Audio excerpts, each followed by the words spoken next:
여러분 지난 장 기억하십니까? 요한계시록 18장. 지난 장은 바벨론이 멸망하자 완전히 이제 물질의 메인, 바벨론 하면은 가장 먼저 우선적으로 떠올려야 할 것은 이 물질적인 세상인 거예요. 물질로 온 영혼들을 딱 얽어매는 그런 물질의 메인 땅의 사람들이 애통하는 장면, 그게 바로 지난 장이었잖아요.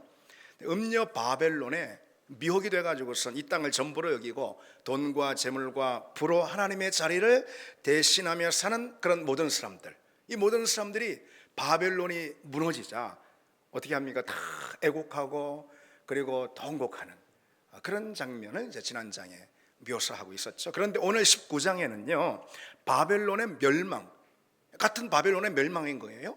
그것을 보면서 정반대로요 찬가를 부르는 그런 장면이 지금 나옵니다. 바벨론이 무너지자 할렐루야, 신약 성경에서의 할렐루야라는 이 단어가 여기 처음 등장하죠.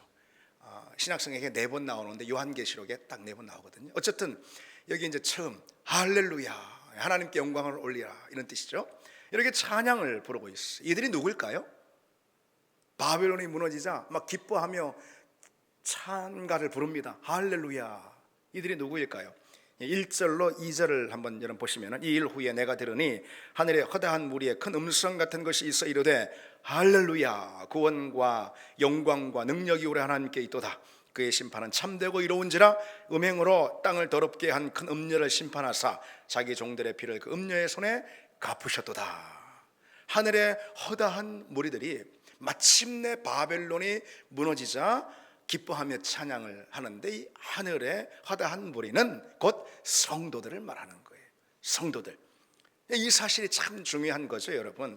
요한계시록은요 이 땅의 사람들과 하늘의 사람들, 다시 말해서 세상에 속한 사람들과 하나님께 속한 성도들, 이 둘 사이의 차이가 무엇인지 아주 분명하게 보여주고 있죠.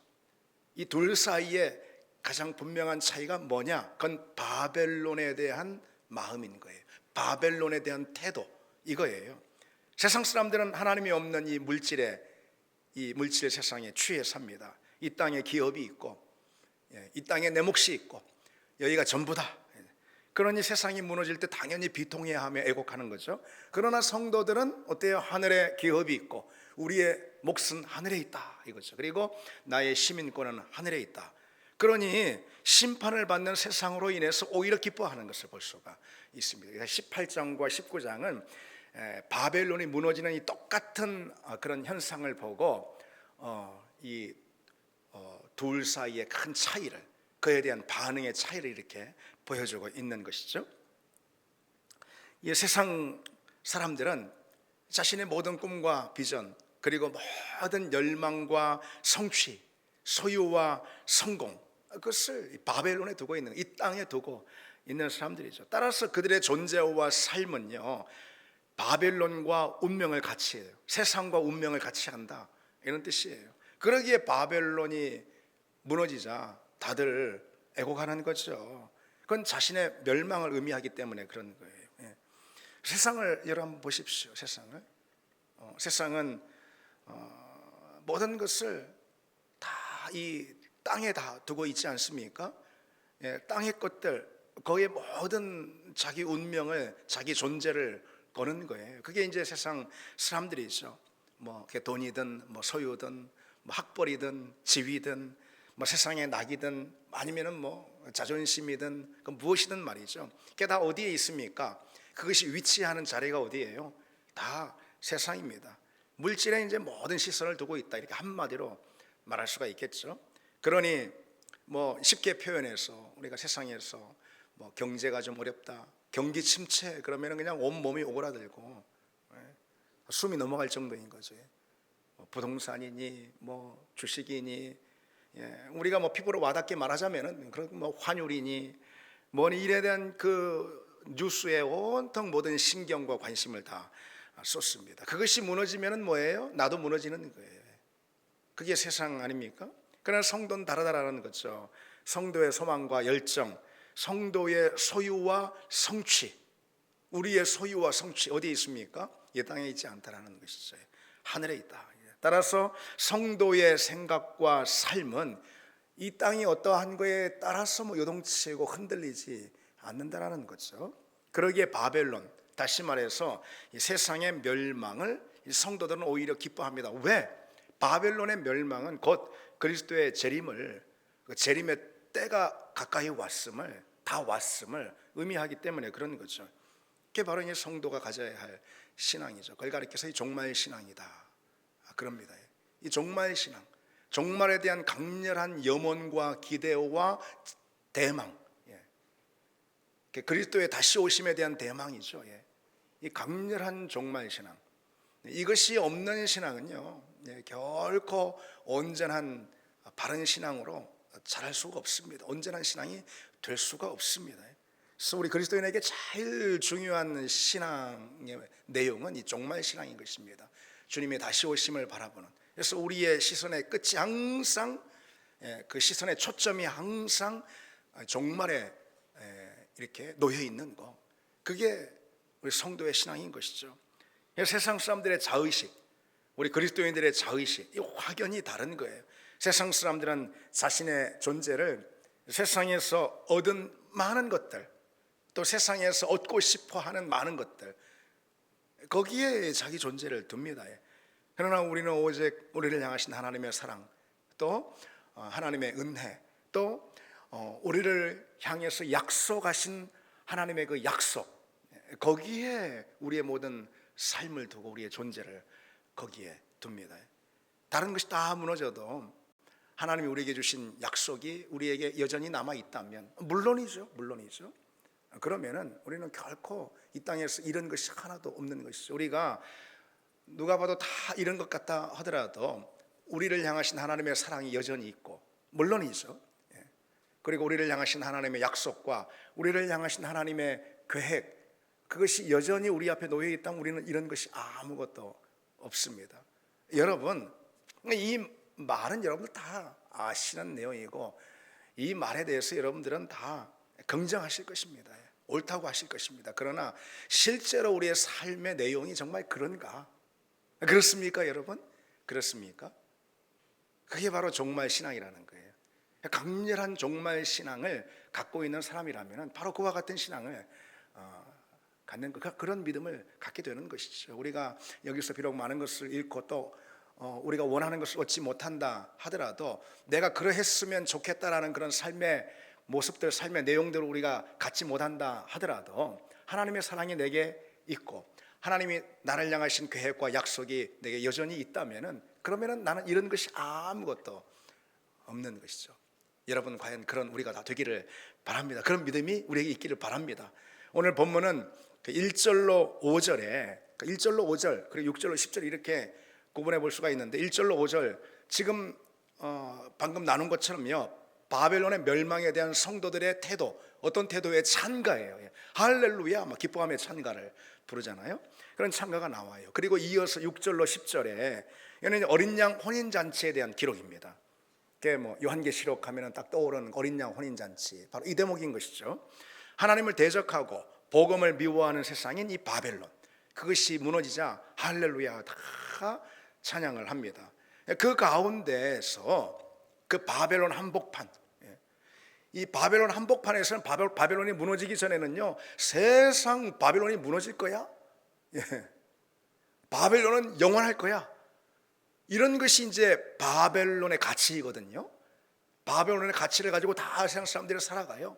그런데 그것이 한나절 사이에, 단 1시간 사이에 무너질 것이다 라고 지난 장 요한계시록 18장에 기록하고 있잖아요. 그런데 그날이 오기까지는 이거 세상에 바벨론은 견고할 거야, 결코 무너지지 않을 거야, 이런 바벨론에 대한 시각을 가지고 다 살고 있다 이 말이죠.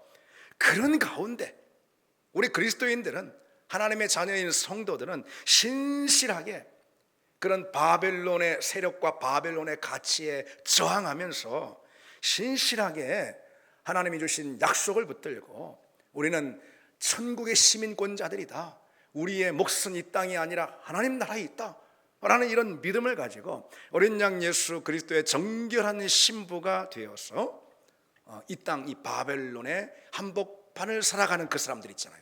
그 사람들은 결국은 어린 양 예수 그리스도가 베푸는 그 신부의 잔치, 혼인 잔치에 참여하게 될 것이다 라고 이제 6절에서 10절에 우리에게 약속해 주고 있는 것이죠. 7절로 8절을 한번 보실까요? 우리가 즐거워하고 크게 기뻐하며 그에게 영광을 돌리세. 어린 양의 혼인 기약이 이르렀고 그의 아내가 자신을 준비하였으므로 그에게 빛나고 깨끗한 세마포 옷을 입도록 허락하셨으니 이 세마포 옷은 성도의 옳은 행실이로다. 그리고 이제 9절에 뭐라고 하죠? 어린 양의 혼인 잔치에 청함을 받은 자들은 복이 있도다. 누가 복이 있어요? 누가 복이 있습니까? 이 땅이 바벨론에서 모든 것을 다 거머쥐고 누리고 사는 그 사람들 복이 아니고, 그게 아니고 어린 양 혼인 잔치에 초대받은 사람은 복이 있도다. 여러분, 이 말씀의 의미가 무엇일까요? 먼저 오늘 본문은 아내, 이 아내는 신부를 말하는 거예요. 이 아내 신부는 교회를 상징하는 겁니다. 신부는 교회예요. 그런데 이 7절에 교회는 어린 양은 예수 그리스도죠. 예수 그리스도 혼인잔치에 참여하기 위해서 자신을 준비하였다라고 기록하고 있죠, 오늘 7절에. 근데 이 구절을 이 세번역 성경은요, 신부는 단장을 끝냈다 이렇게, 그러니까 신부가 어린 양 혼인잔치에 참여하기 위해 자신을 준비했다, 이건 신부는 자신의 단장을 끝냈다라고 이렇게 세번역 성경을 기록하고 있습니다. 그러니까 신부가 혼인잔치 참여하기 위해서 신부의 단장을 이제 마쳤다 이런 거예요. 근데 이게 이제 뭘 의미하는 거예요? 이게 종말과 어떻게 결부되어서 우리가 이 말씀 이해해야 되는지, 그것은요, 이스라엘의 결혼 풍습부터 먼저 조금 알아둘 필요가 있습니다. 이스라엘의 결혼 풍습에서 이 신부는 신랑을 맡기 위해서, 사실 어느 결혼 풍습이나 다 마찬가지일 거예요. 근데 더욱 도드라지게 말이죠, 이스라엘의 결혼 풍습에서는 신부가 신랑을 맞이하기 위해서, 다시 말해 혼인잔치 참여하기 위해서 자신을 단장해야 했습니다. 이스라엘의 결혼 풍습은요, 결혼식을 올리기 전에 먼저 그 약혼이라고 하지 않고 정혼, 사실 같은 건데, 그런데 이제 정혼이라는 표현을 할 수가 있어요. 먼저 결혼하기 전에 정혼식을 합니다. 정혼을 하고 결혼식을 올리기까지의 이 기간은 이스라엘 결혼 풍습상 1년 정도, 그냥 딱 언제인지는 이제 못 박을 수가 없어요. 그런데 한 1년 안에 정혼하면 이제 결혼을 하게 되어 있습니다. 근데 그 정혼 기간에 이 두 사람, 그러니까 신랑과 신부는요, 법적으로 부부 관계인 거예요. 부부로 인정이 돼서 실제로 남편, 아내 이렇게 불리게 됩니다.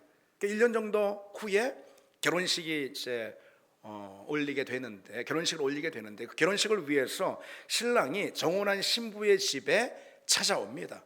신부를 데리고 자기 집, 그래 신랑의 집으로 데려가서 결혼식을 하는 거예요. 그래서 이 결혼식 피로연이 보통 일주일, 그보다 더 많이 이 결혼 피로연을 진행합니다. 아주 이 이스라엘의 결혼 풍습을 보면은 결혼식에 아주 대단한 에너지를 쏟는 걸 볼 수가 있죠. 대단한 에너지를 쏟습니다. 그만큼 중요하기 때문에. 그리고 이것이 신랑 대신 예수 그리스도와 그의 신부인 우리 성도들 있잖아요, 이것을 예표해 주는 그런 하나의 상징적인 예식으로다가 이스라엘의 결혼 풍습을 하나님께서 이렇게 주신 거라 말할 수가 있어요. 결혼식에 대단한 어떤 에너지, 그 힘을 쏟고 있습니다. 자, 어쨌든 오늘 본문은요, 바로 그와 같은 이스라엘의 결혼 풍습에 비추어서 교회와 어린 양 예수 그리스도 간에 성사될 이 혼인잔치를 예고해주고 있는 거예요. 그런 혼인잔치가 있을 것이다, 우리와 그리스도의 간에.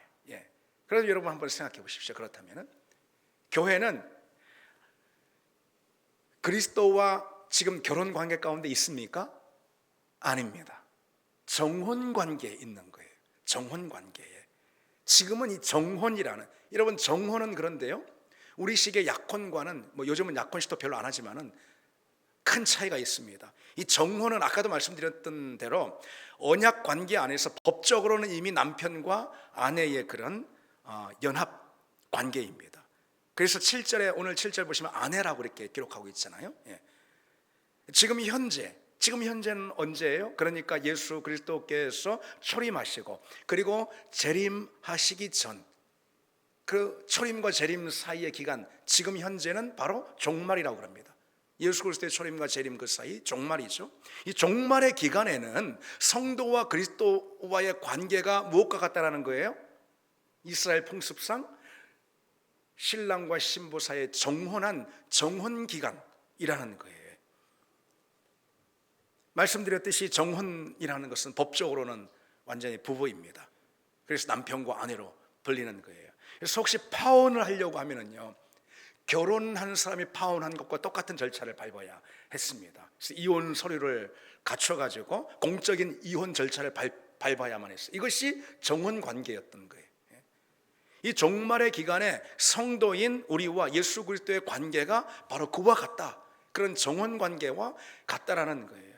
그래서 바울은 고린도 교회 성도들을 향해서요, 이렇게 말하고 있는 대목이 있습니다. 고린도후서 11장에 내가 너희를 정결한 처녀로 한 남편인 그리스도께 드리려고 중매함이라. 이게 중매함이라고 우리 개역성경은 번역하고 있는데, 이 중매라는 것은요, 사실 정혼이라는 그런 단어로 번역해야지 더 옳습니다.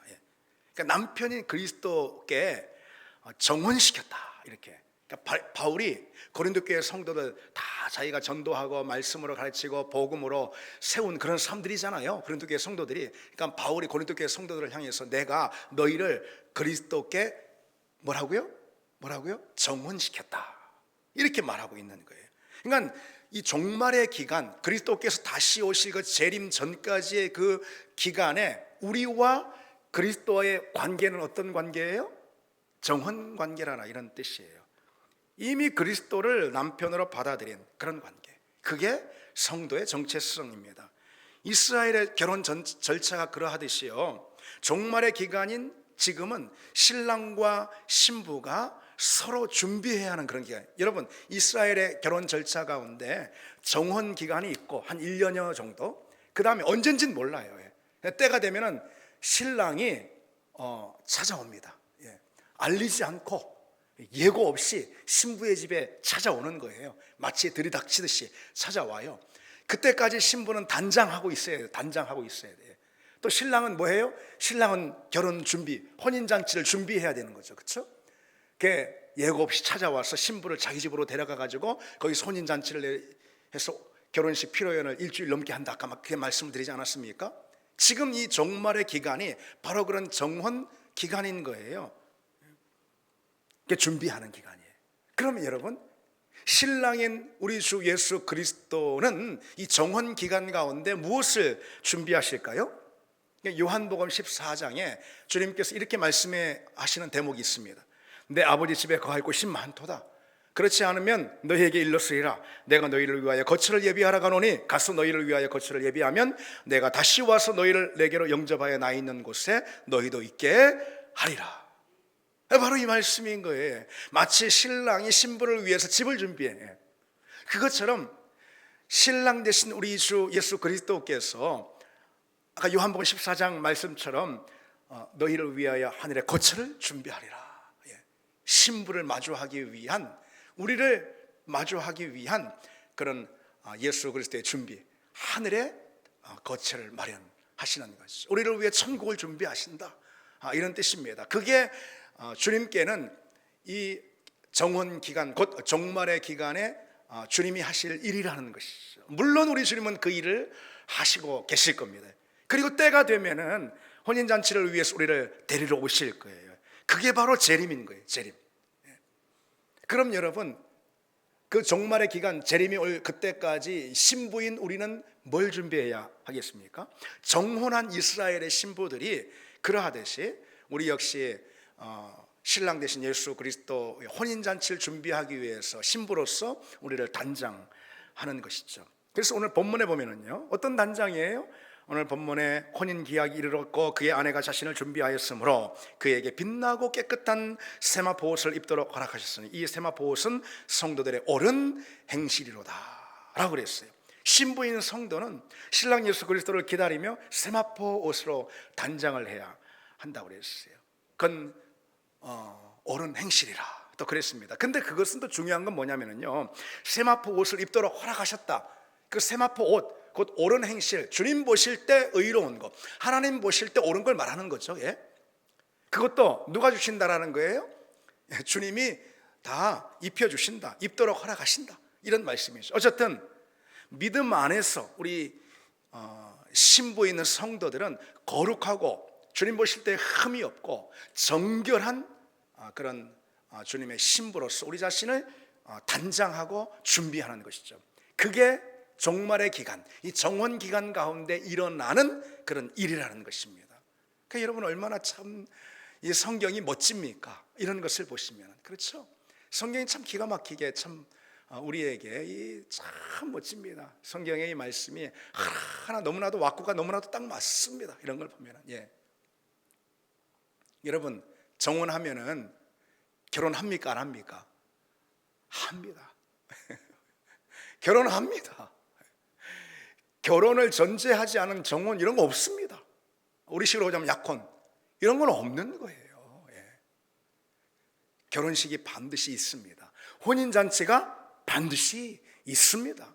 종말의 기간이 그냥 영원히 이어지는 게 결코 아니라는 거예요. 정혼의 기간을 끝내는 혼인잔치가 있습니까 없습니까?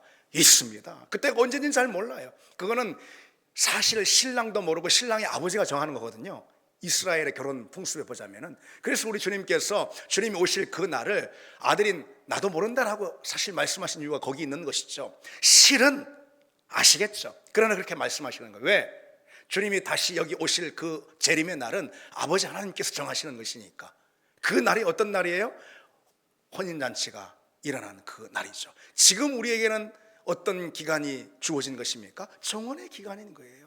그 신부가 단장하고 신랑이 올 그날을 기다리고 또 준비하듯이 우리 역시 소망과 큰 기대 가운데 준비하는 것입니다. 여러분 신부의 모든 시선과 초점이 어디에 있을까요? 정혼 기간 가운데 어디에 있을까요? 딴 남자 좀 만나볼까? 뭐 어디 더 나은 결혼 생활이 어디 있어? 뭐 이렇게 아니잖아요. 왜? 정혼 약혼한 그 신랑이 올 겁니다. 반드시 와. 1년 안에 하여튼 와요. 반드시 옵니다. 그 날을 준비하는 거 아니겠습니까? 신랑 역시 준비를 합니다. 가서. 여러분 이 종말의 기간이 바로 그런 기간임을 기억하시고 우리가 해야 될 가장 중요한 일, 아니 유일한 일이 무엇이겠습니까? 혼인잔치를 준비하는 거예요. 어린 양 예수 그리스도와의 마지막 날 진행될 그 놀랍고 찬란한 혼인잔치, 그 혼인잔치를 기대가 만반해서 지금 준비하는 우리의 모든 시선이 다 거기에 꽂혀 있어야 하는 것이죠. 그게 아까 말씀드린 성도가 가져야 할 종말신앙이라는 것이죠. 그 종말신앙이 없인 우리는 그 어떤 신앙의 내용으로도 사실 채워 넣을 수가 없습니다. 제일 중요한 신앙의 기초, 이게 바로 종말신앙인 것입니다.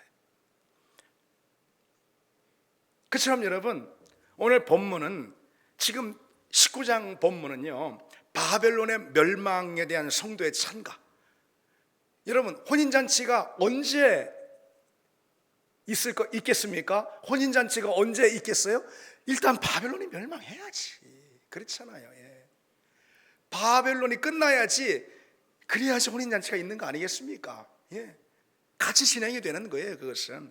그러니까 바벨론이 멸망하고 무너지는 것을 바라보고 이 요한의 환상 가운데서 바라보고 성도들이 어떻게 합니까? 땅의 사람들은 다 애곡하고 꺼이꺼이 우는데 하늘의 사람들은 어떻게 합니까? 그 할렐루야 찬양을 하면서. 왜요? 이제 혼인잔치가 예비되기 때문에. 바로 오늘 본문은 이제 그것을 기록하고 있습니다. 오늘 본문에서 여러분 무엇이 확인되고 있습니까? 실은 요한계시록 가운데 도도히 흐르고 있는 바로 이 역사관, 이것이 이제 오늘 본문에서도 확인이 되는 것인데요. 어떤 역사관이죠? 악에 대한 심판, 바벨론이 무너지잖아요. 그리고 성도의 영광, 혼인잔치, 그렇죠? 이것에 대한 말씀이 오늘 본문에서도 강조가 되고 있는, 이건 사실 요한계시록 전체 역사관인 것입니다. 심판에 대한 믿음이, 한마디로 말해 심판에 대한 믿음. 심판이 있어야지, 그래야지 바벨론은 무너지는 것이고, 심판의 날이 있어야지, 다가와야지, 그래야지 우리는 어린 양 예수 그리스도와 온전하고 영원한 연합인 혼인잔치로 들어가게 되는 거거든요. 그러니까 심판에 대한 믿음, 이게 요한계시록에 누누이 강조하고 있는 역사관인 것입니다. 심판에 대한 믿음. 하나님은 악한 세상을 심판하는 분이다 라는 그런 믿음. 하나님은 신실한 당신의 자녀들에게 영광의 날, 혼인의 날을 예비하시는 그런 분이다. 그 믿음이 사실 요한계시록뿐 아니라 성경의 일관된 역사관인 것이죠. 심판에 대한 믿음은 그래서 정말 중요합니다, 여러분. 정말 중요합니다. 뭐 요한계시록 강의 시간에 맨 심판 얘기, 아니 사실 요한계시록 전체 내용이 사실 다 그런 걸요. 심판에 대한 믿음이 그렇게 중요하기 때문에 강조하고 있는 거예요, 성경에서. 심판에 대한 이 믿음은 정의가 실현될 것이라는 소망을 우리로 하여금 갖게 하기 때문에 중요합니다. 여기서 이 정의라는 것은 세상 사람들이 말하는 그런 정의가 아니에요. 하나님의 정의, 하나님의 정의를 말하는 거예요. 세상이 말하는 정의, 세상 사람들 뭐 정의 뭐 많이 얘기하지 않습니까? 예. 그 정의는, 정의의 기준이 인간이 만드는 기준이에요. 뭐 어쨌거나 인간이 만드는 기준 아니겠어요? 아무리 그 정의의 기준이 바르고 보편타당하다 하더라도 사람이 정하는 기준이기 때문에 어그러지고 그럼 편협할 수밖에 없는 거예요. 정의 뭐 말하지만은 그거는 역시나 사람이 세우는 기준 하에 정의 하는 거기 때문에 어그러지고 편협할 수밖에 없습니다.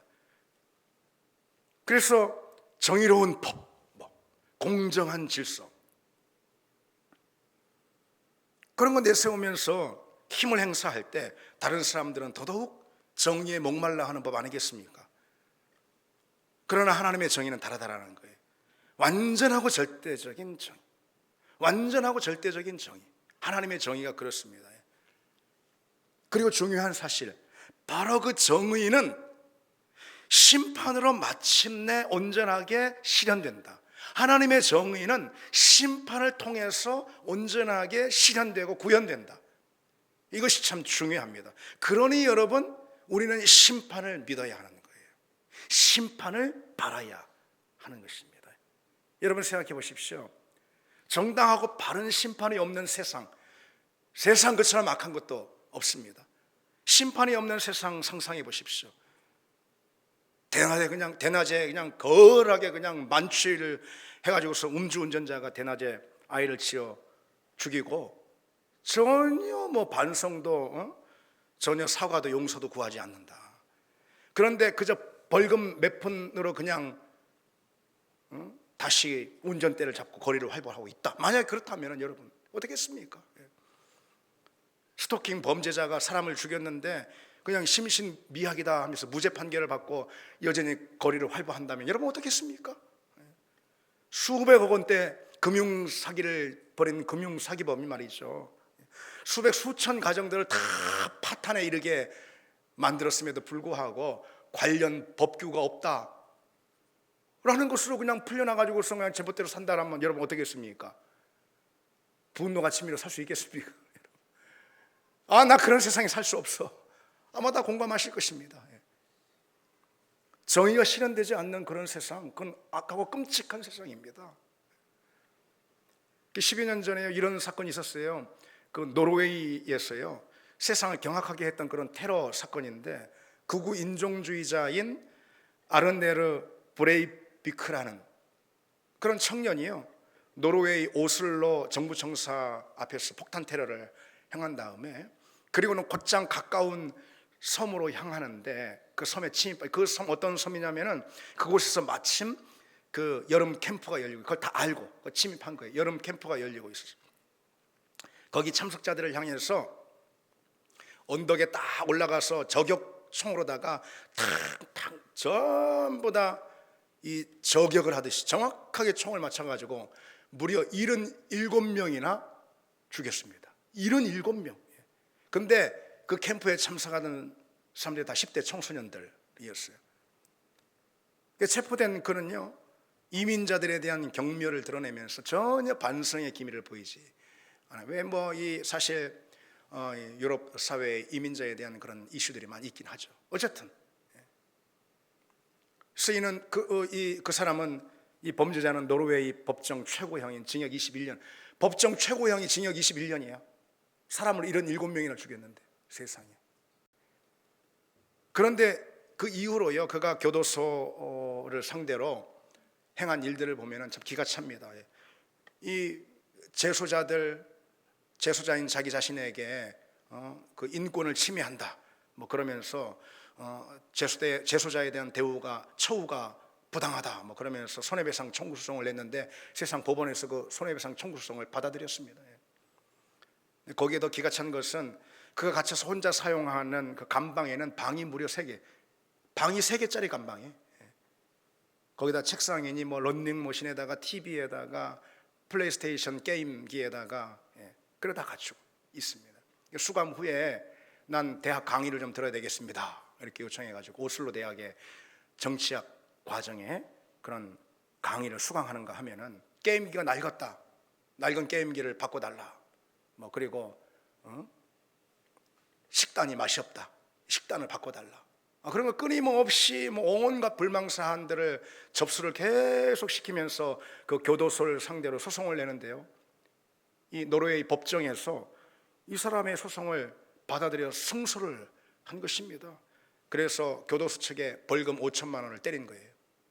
실제로 이런 일이 있었습니다. 여러분, 그런 사실들을 들으면 여러분 어떤 생각이 듭니까? 무슨 생각입니까? 분노가 치밀죠. 저런 놈은 당장 사형에 처해도 마땅하지 않는데 지금 수십 명, 100여 명 가까이 살해한 그 악랄하고 잔인한 테러범에게 법의 집행이라는 것이 지금 농락당하고 있는 현실 아닙니까? 뭐 그 나라 법이 그렇대요. 어쨌든 그럼 뭐예요? 그럼 법도 아니지. 공의와 심판이 작동하지 않는 거잖아요. 그럴 때 우리는 분노하게 돼 있습니다. 법이 있지만은 법의 판결과 심판이 제대로 없다면 그 법은 비웃음을 당하게 되는 것이죠. 근데 여러분 기억하시기 바랍니다. 세상은 혹 그럴지 몰라도, 그리고 법을 이리저리 피해 다니고 아니면 법망에 아예 걸리지도 않아 가지고 나쁜 짓 마음대로 하고 살고 누구에게도 들키지 않고, 세상은 그럴 수 있어요. 그러나 우리가 기억해야 할 것은 하나님의 법은 그렇지 않다. 하나님의 법은 그렇지 않다. 하나님의 법은 반드시 하나님의 공의를 실현시킨다는 거예요. 하나님은 반드시 악을 경멸시키고 심판하신다. 우리가 그 사실을 기억해요. 오늘 본문 2절에 그의 심판은 참되고 의로우시다 그랬습니다. 그리스도의 심판은 참되고 의롭다. 그래서 여러분, 하나님의 자녀들인 우리는요, 성도인 우리는요, 그리스도의 사랑으로 인해서, 그 은혜로 인해서 감사하고 감격하는과 동시에 그리스도가 정의로운 심판자, 공의로운 심판자가 되심을 감사하고, 그리고 그로 인해 하나님을 찬양하는 그런 사람들입니다. 그리스도의 심판을 소망하고 기대하는 사람들이라는 것이죠. 왜 여러분? 아까 말씀드렸잖아요. 심판이 제대로 작동하지, 법이 제대로 작동하지 않는 그 세상은 이미 악하고 타락한 세상이고 악한 어둠의 권세가 사로잡은 그런 세상 아니겠어요? 그 심판이 제대로 작동하는 그 세상이 하나님의 나라이고 하나님의 법이 통치하는 그런 나라인 것입니다. 그래서 우리 성도는 그리스도의 심판은 참됩니다, 의롭습니다, 그 심판이 어서 오길 원합니다 라고 심판을 기대하는 사람들이 바로 우리라는 것입니다. 참되고 의로운 심판이 없는 세상은 거짓되고 불의한 거예요, 그 자체로. 그러니 여러분, 한번 생각해 보십시오. 하나님의 심판을 믿지도 않고 또는 그 심판을 가벼이 여기는 그런 신앙이 우리에게 있다면은 그 사람은 거짓되고 불의한 사람일 수밖에 없는 거예요. 그렇죠? 하나님의 심판, 뭐 그런 심판이 있어 막연하게 생각하고 하나님의 심판에 대해서 가벼이 여기는 그런 성도들이 만약 있다면은, 근데 그런 성도는 있을 수가 없어요. 어쨌든 그렇다면은 그 사람은 거짓되고 불의한 사람이라는 것이죠. 참된 사람, 의로운 사람, 그리스도의 온전한 신부는 그리스도의 사랑으로 인해서 감사할 뿐만 아니라 그리스도가 심판주라는 이 사실로 인해서 감사하고 그것을 기다린다는 것이죠. 여러분, 우리는 심판이 있음을 믿습니다. 그리고 하나님의 심판을 간절히 기다립니다. 그러니 여러분, 우리가 사도신경에 이렇게 고백하는 거 아니겠어요? 저리로서 산자와 죽은 자를 심판하러 오십니다. 그리스도가 그런 분이라는 거예요. 하나님의 의로운 심판은요, 세상의 편에서 보면, 바벨론의 편에서 보면 어떤 거예요? 그것은 재앙인 거예요. 그건 저주인 거예요. 그건 멸망인 거예요, 바벨론의 입장에서 보면은. 그러나 그분의 자녀 곧 그리스도 신부의 입장에서 보면은 그건 영광인 거예요. 그거는 은혜인 것이죠. 심판에 대한 믿음은 우리의 모든 바벨론 한복판에 살고 있는, 그러나 바벨론을 섬기지 않고 하나님을 섬기는 그런 우리가 이 땅에서 받는 모든 아픔과 고통과 상처와 이 모든 것을 신원해 주시는 것, 그리스도 심판에 대한 믿음은 우리의 모든 아픔과 상처를 신원해 주신다라는 하나님에 대한 믿음과도 같은 것입니다. 그래서 심판은 우리에게 소망이 되는 것이죠. 여러분, 심판을 소망하는 우리라는 이 사실을 잊지 마시기 바랍니다. 그리고 무엇보다 여러분, 심판을 믿는 성도는요, 하나님이 다 보상해 주실 것이다, 이것을 믿는 사람입니다. 예를 들어서 여러분, 우리가 기도하는 거 하나님이 다 보상으로 갚아주십니다. 여기서 말하는 기도는 특별히 내 자신 어떤 것들을 위한 기도이기 전에 하나님 나라를 위한 기도, 주여 주의 나라가 어서 오시옵소서, 하나님 나라에 대한 기도, 복음을 위한 기도, 그리스도의 몸된 교회를 위한 기도 있잖아요. 하나님의 일과 하나님의 뜻을 위한 그 기도 있잖아요. 우리가 눈물을 흘리며 간절히 하나님의 나라를 위한 기도, 그 기도를 드리는 우리의 기도, 하나님 반드시 보상해 주신다, 이런 것이. 그 기도를 드리는 사람, 당신의 자녀에게 하나님은 보상을 아끼지 않는 분이라는 것입니다. 그리고 무엇보다 그 나라를 섬기고 그 나라에 헌신하고, 이 땅의 사람들과는 다르게 우리는 다른 사람들, 거룩한 구별된 사람들 아니겠습니까? 이 땅의 사람들이 정신없이 자기 자신을 위해 살 때 우리는 그 나라를 위해 살고, 그 나라를 위해서 하나라도 더 쌓고, 그 나라를 위해 수고하며 눈물을 흘리며 헌신하는 바로 그 수고, 하나님은 그 수고에 보답하실 줄 믿습니다. 보상해 주시는 분임을 믿습니다. 심판을 믿을 때 우리는 그런 믿음을 가질 수가 있습니다. 우리 같이 이 찬양 드리겠습니다.